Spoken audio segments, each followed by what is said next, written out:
knowledge, power, and governance. In the late 19th and early 20th centuries in America, these three concepts were embodied in a single name: J.P. Morgan. He was not merely a very wealthy man. He closely monitored the country's most profitable sectors, and with the decisions he made at critical moments, effectively determined the direction of the American economy. Sometimes a single signature of his saved a company on the brink of bankruptcy. At other times, a single decision he made brought the end of giant holdings. Some people saw him as the dark face of power. For others, he was the last pillar holding order together. But there was one truth everyone accepted. J.P. Morgan was not an ordinary banker. He was a figure far ahead of his time. John Pierpont Morgan was born in 1837 in Connecticut to a wealthy family. His father, Junius Spencer Morgan, was a respected banker with strong connections in both America and Europe. It was clear from the very beginning that John's future would take shape in the world of finance. For this reason, his education was not left to chance. He was sent to the best schools of the era, worked with private tutors, and gained a Europe-centered perspective at a very young age. However, behind this privileged life lay a difficult childhood. Morgan was a frequently ill child, distant from his peers. Instead of games, he spent his time with books and numbers. This loneliness laid the foundation for the disciplined and cool-headed mind that would later define him. When his health problems worsened, his father sent him alone to the Azores. This nearly year-long period away from his family taught Morgan patience and resilience in the face of hardship. The calm he would display during crises actually had its roots in this period. In 1857, at just 19 years old, he completed his education. He then spent time in Switzerland and Germany, closely studying European financial systems. Through his father's partnerships, he began working on Wall Street. He reported economic and political developments in America to London. Despite his young age, he paid attention not only to numbers, but also to market sentiment and political risks. Still, his father worried that he was too bold and inclined to take risks. This concern became concrete in 1859, when Morgan used company money to purchase a shipment of Brazilian coffee in New Orleans that no one else wanted. The deal was profitable, but this move marked the first major clash between conservative banking and aggressive finance. In 1861, at the age of 24, Morgan wanted to carve out his own path. He left his secure job at a bank and founded his own company. That same year, he married Amelia Sturgis. For a short while, he found peace in his life, but this happiness did not last long. Amelia contracted tuberculosis and died just 4 months after their marriage. This loss left a deep mark on Morgan's life. From that day on, he devoted himself entirely to his work. During these years, America was in the midst of a civil war. When conscription was introduced in 1863, Morgan did not go to the front. He paid $300 to send a substitute in his place. He did not fight, but he made serious profits from the war economy. He purchased 5,000 Hall rifles that the government considered scrap for $3.50 each. After making minor adjustments, he sold them back for $22 apiece. He earned over 600% profit. This deal brought him great wealth, but also provoked strong public backlash. It was the first example of the controversies that would follow Morgan throughout his career. By 1871, Morgan had become a name taken seriously in financial circles. That year, he formed a partnership with Anthony Drexel and founded the firm Drexel, Morgan & Company. This structure quickly became a powerful financial center on both sides of the Atlantic. Years later, this firm would take the name J.P. Morgan and form the foundation of what we know today as J.P. Morgan Chase. Initially, Morgan acted as a bridge between major European capital holders and entrepreneurs in need of money in America. He earned significant profits from this intermediary role. Over time, however, this was no longer enough for him. He wanted to take more risks and be the one making the decisions directly. This pursuit led him to one of America's most critical sectors, railroads. At that time, there were powerful figures such as Andrew Carnegie in steel and John D. Rockefeller in oil. But the railroad industry was in complete chaos.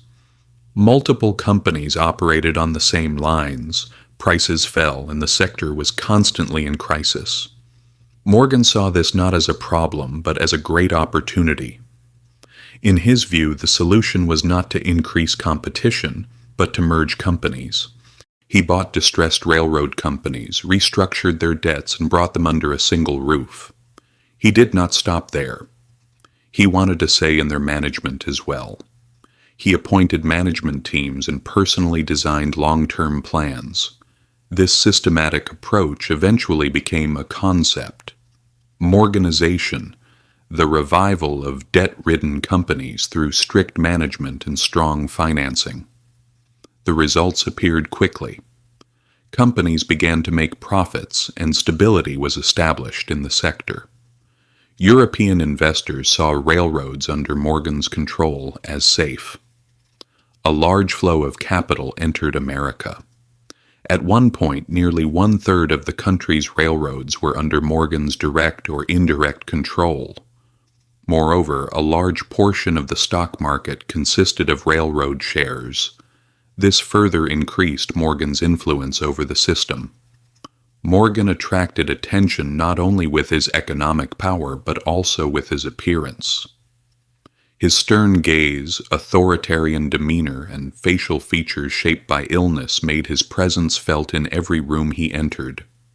For many executives and politicians, standing against him was not easy.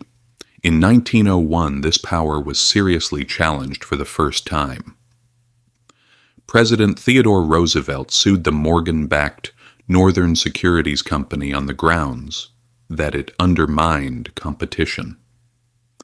The company was ultimately broken up. This was a significant blow for Morgan, but it also showed something important. No longer was money alone enough.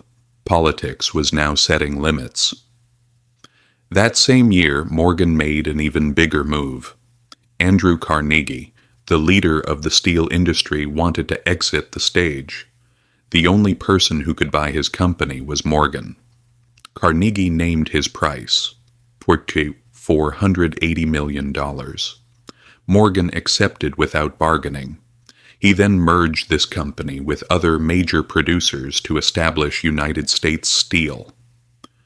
With a valuation of $1.4 billion, it became the world's first billion-dollar corporation.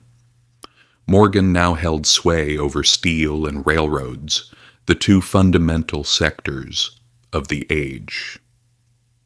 Morgan's influence did not end there.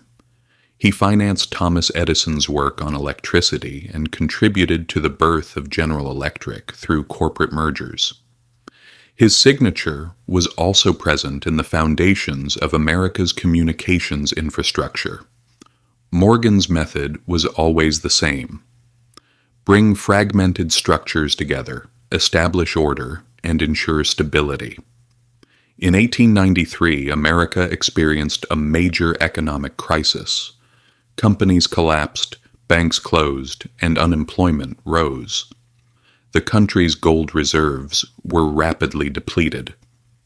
At that time, there was no central bank. There was no institution to manage the crisis. President Grover Cleveland turned to Morgan for a solution. Morgan formed a banking consortium and brought gold from Europe. America stepped back from the brink of default. Morgan made a large profit, but public opinion began to ask, why should a country depend on a single banker? A similar crisis occurred in 1907. Bank runs began. This time, even President Theodore Roosevelt had to ask Morgan for help. Morgan gathered bankers in his library in New York and did not allow anyone to leave until a solution was found. Once again, the system was saved.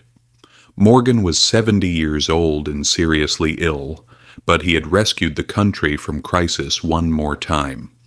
These events made Morgan's power even more visible.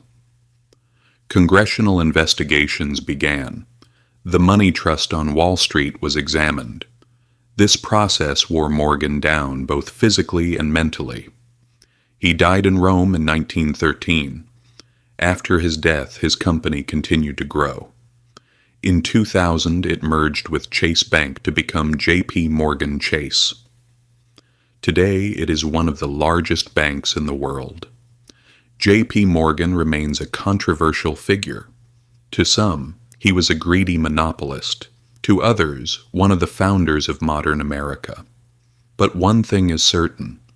Through his influence spanning railroads, steel, banking, and electricity, Morgan became one of the most important figures shaping America's economic backbone.